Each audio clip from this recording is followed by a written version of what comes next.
കണ്ണൂരിൽ ആരോഗ്യമന്ത്രി വീണ ജോർജിനെ ആക്രമിച്ചുവെന്ന കേസിൽ റിമാൻഡിൽ കഴിയുന്നവരുടെ ജാമ്യാപേക്ഷ കോടതി ഇന്ന് പരിഗണിക്കും. Kannur first class judicial magistrate കോടതിയാണ് അപേക്ഷ പരിഗണിക്കുക.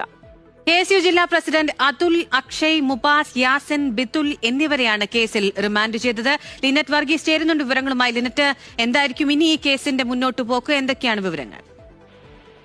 അഖില, ഇന്നാണ് ഇത്തരത്തിൽ KSU പ്രവർത്തകരുടെ ജാമ്യാപേക്ഷ പരിഗണിക്കുന്നത്. കണ്ണൂരിൽ ആരോഗ്യമന്ത്രി വീണ ജോർജിനെ ആക്രമിച്ച കേസിൽ റിമാൻഡിൽ കഴിയുന്നവരാണ് ഇത്തരത്തിൽ ജാമ്യാപേക്ഷ പരിഗണിക്കുന്നത്.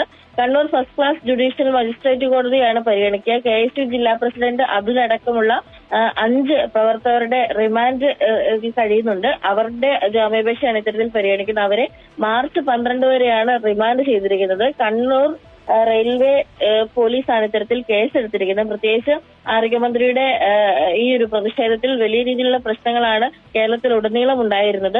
അതോടൊപ്പം എടുത്തു പറയേണ്ട വധശ്രമത്തിനാണ് കേസെടുത്തിരിക്കുന്നത്. പോലീസും പ്രവർത്തകരും തമ്മിൽ ഉണ്ടായ ഉന്തിലും തള്ളിലുമാണ് മന്ത്രിക്ക് പരിക്കേറ്റതെന്നും പ്രതിഷേധത്തിൽ മാരകായുധങ്ങൾ ഉപയോഗിച്ചിട്ടില്ല എന്നുമാണ് KSUവിന്റെ വാദങ്ങൾ.